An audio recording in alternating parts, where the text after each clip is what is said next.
एक देश, 8 करोड़ लोग, दुनिया का चौथा सबसे बड़ा ऑयल रिजर्व, चारों दिशाओं से सैंक्शन, लेकिन फिर भी खड़ा है। यूएस ने इसे रोकने के लिए कई तरह के अलायंसेस बनाए, वहीं इजराइल ने इसे खत्म करने के लिए कई तरह की तरकीबें बनाई। रशिया को इसके अंदर एक मिलिट्री पार्टनर दिखा, वहीं चाइना को दिखा एक एनर्जी सप्लायर। एक ऐसा देश जो कॉलोनाइज हुआ, जिसमें घुसपैठ हुई, तख्ते पलट हुए, सैंक्शंस लगी, बॉम्ब्स गिराए गए, अकेला कर दिया गया, फिर भी वापस आया, अपना रूप बदल के ही सही, लेकिन वापस आया। और आज 2026 में ईरान पर हर रोज नई मिसाइल गिर रही है। क्यों यूएस ईरान में घुसने के लिए तैयार बैठा है? पावर, तेल या कुछ और?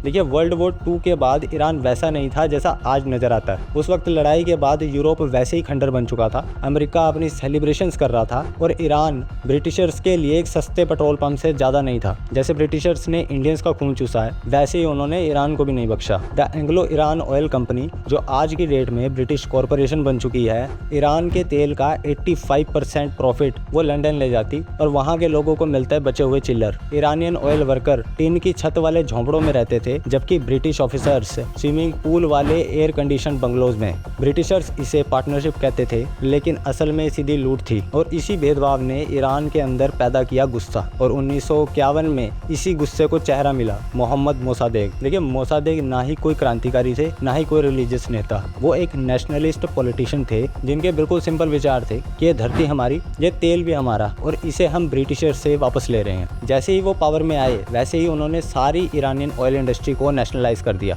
पर ब्रिटेन के लिए ये उनकी तिजोरी पर सीधा हमला था। ब्रिटेन ने बैर निकालने के लिए ईरान के ऑयल पर पूरी दुनिया में बैन लगा दिया। इकोनॉमी क्रैश होने लगी, पर मोसादेक अपनी स्टेटमेंट के ऊपर खड़े रहे और जैसे तैसे अपने देश को चलाते रहे। और ज़्यादा प्रेशर बनाने के लिए ब्रिटेन ने अमेरिका की तरफ मुंह घुमाया। उस वक्त यूएस के दिल में ईरान के प्रति कोई खास दुश्मनी नहीं थी, लेकिन वो टाइम ही कोल्ड वॉर का चल रहा था और ब्रिटिशर्स ने मोसादेक को यूएस के सामने कम्युनिस्ट सपोर्टर बताया। बस अमेरिका को यही सुनना था।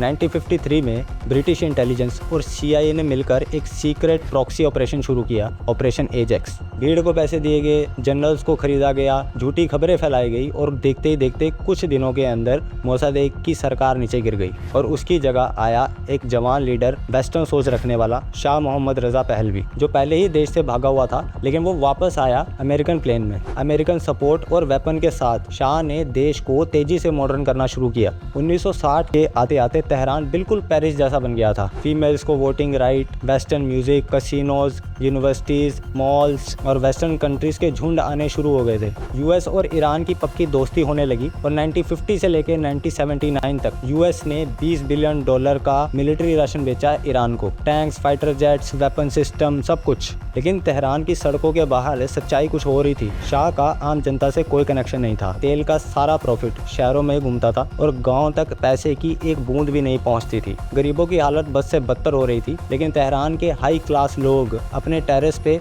रोज फ्रेंच वाइन्स की चुस्कियां ले रहे थे। और अगर किसी ने इस इनइक्वालिटी के खिलाफ आवाज उठाई तो सवाब शाह की सीक्रेट पुलिस, जिसे CIA और इजरायली मोसाद ने ट्रेन किया था। इस पुलिस की आबादी 60,000 से ज्यादा थी, जिसमें इन्फॉर्मेंट और एजेंट सब शामिल थे। इनका मकसद सिंपल था, ओपोजिशन की कोई भी आवाज उठने से पहले ही दबाना। अगर कोई शाह या शाह की गवर्नमेंट के खिलाफ किसी दुकान के अंदर बैठकर गलती से भी कुछ बोलता था तो रातों रात वो इंसान गायब हो जाता था। टॉर्चर, डेथ, गायब करना, ये सब कुछ सिस्टमैटिक हो चुका था। लेकिन इसके बावजूद भी मस्जिदों में एक आवाज़ रोज़ बढ़ रही थी।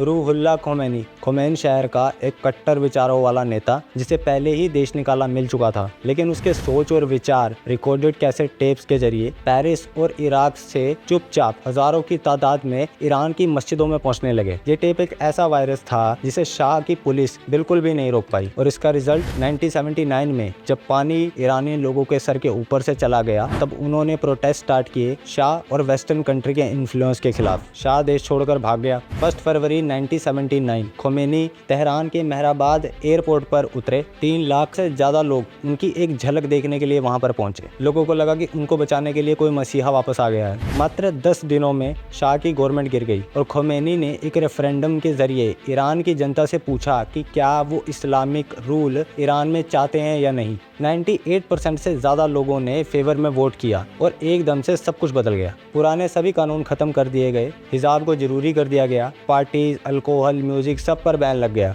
2 साल के लिए यूनिवर्सिटीज बंद कर दी गई और जजेस को मौलवियों के साथ बिठाकर दोबारा से ईरान का कॉन्स्टिट्यूशन लिखा गया। उसी साल नवंबर 1979 में कुछ यूनिवर्सिटी स्टूडेंट्स ने यूएस एम्बेसी पे अटैक करके 52 अमेरिकन को होस्टेजेस बना लिया 444 दिनों तक। पूरी दुनिया देख रही थी कि अमेरिका जैसा ताकतवर देश बिल्कुल बेबस बैठा हुआ है। ईरान के लोगों में ये गुस्सा था कि शाह को सजा मिलनी चाहिए, लेकिन अमेरिका उसको मेडिकल ट्रीटमेंट क्यों प्रोवाइड कर रहा है। इसको काउंटर करने के लिए अमेरिका ने भी ईरान के सभी एसेट्स को फ्रीज कर दिया। आखिरकार 1981 में सारे के सारे होस्टेजेस वापस यूएस तो पहुंच गए, लेकिन यूएस और ईरान के रिश्तों में हमेशा के लिए दरार आ गई। सितंबर 1980 सद्दाम हुसैन ने ईरान के ऊपर फुल स्केल वॉर शुरू कर दी। अमेरिका, सोवियत यूनियन, सारे के सारे अरब स्टेट जो थे वो खुलकर सद्दाम हुसैन को सपोर्ट कर रहे थे। ईरान के पास कोई मॉडर्न हथियार नहीं थे, लेकिन फिर भी वो अकेला लड़ा। उन्होंने ह्यूमंस अटैक की एक फोर्स तैयार करी, बसीज। इसमें 12 साल के बच्चों से लेकर बूढ़े लोगों तक सब शामिल थे और उनके गले में प्लास्टिक की चाबियां डालकर उनको लड़ने के लिए भेजा गया। उनको ये बताया गया कि ये जन्नत के दरवाजे की चाबी है। जंग में शहीदी मिलने के बाद जब आप जन्नत में जाएंगे तो आपकी जगह पक्की हो जाएगी। बसीज में शामिल बच्चों को ये ऑर्डर दिया गया कि आप सामने इराकी माइनफील्ड्स के ऊपर भागो, ताकि पीछे आ रहे जितने भी ईरानियन टैंक्स हैं उनके लिए जगह साफ हो सके। वर्ल्ड वॉर 2 के बाद ये सबसे बड़ी खूनी लड़ाई थी। ईरान इराकी ये जंग 8 सालों तक चली।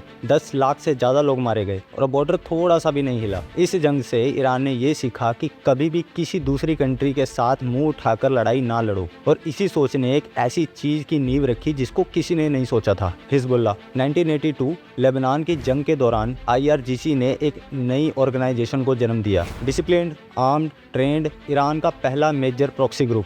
अब ईरान के हाथ में एक ऐसी पावर आ गई थी जिससे वो अपने घर बैठे किसी भी दूसरी कंट्री में कलेश करवा सकता था बिना अपनी मिलिट्री का यूज किए।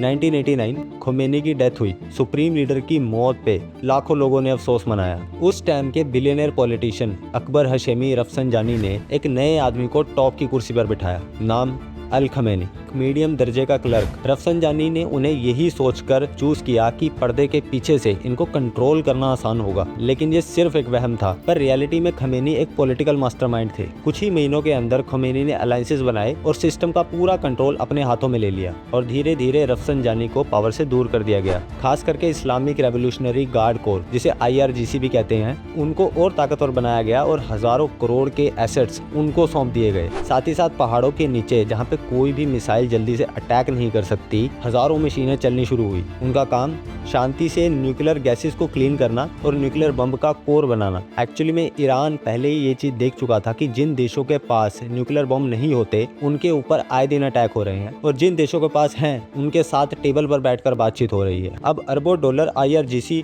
और अंडरग्राउंड वेपन्स के ऊपर लुटाए जा रहे थे, पर नॉर्मल ईरानियन सिटीजन का रोज के रोज दम घुट रहा था। और 1997 के आते आते ईरानियन जनता के अंदर गुस्सा फटने लगा। इसी गुस्से में से एक लीडर सामने निकल कर आया, मोहम्मद खतामी, एक इंसान जो कानून में बदलाव चाहते थे, क्योंकि वो बात करते थे सिविल सोसाइटी की, कानून को चेंज करने की, दूसरे देशों के साथ रिश्ते अच्छे रखने की। कुछ सालों के लिए ये लगा कि ईरान सचमुच दूसरे देशों के लिए अपने दरवाजे खोल रहा है, पर ऐसा बिल्कुल नहीं था। खोमेनी के कट्टरपंथी पावरफुल लोगों ने खतामी का हर एक रिफॉर्म तरीके से फेल किया। रातों रात न्यूज़पेपर बैन कर दिए गए, स्टूडेंट्स को कॉलेजेस में मारा गया। मैसेज बिल्कुल क्लियर था कि जितने मर्जी आप इलेक्शन करा लो, असली पावर बैलेट बॉक्स में नहीं है। उसी वक्त इंडिया भी ईरान से अच्छे रिश्ते बनाने की कोशिश कर रहा था। 1990 में इंडिया ने 15% पेट्रोलियम सिर्फ ईरान से खरीदा। 2001 में दोनों देशों ने तेहरान डिक्लेरेशन भी साइन की। इंडिया ने बड़ी शांति और समझदारी से ईरान के साथ बिजनेस किया, उनके मामलों में दखल दिए बगैर। लेकिन 11 सितंबर 2001 में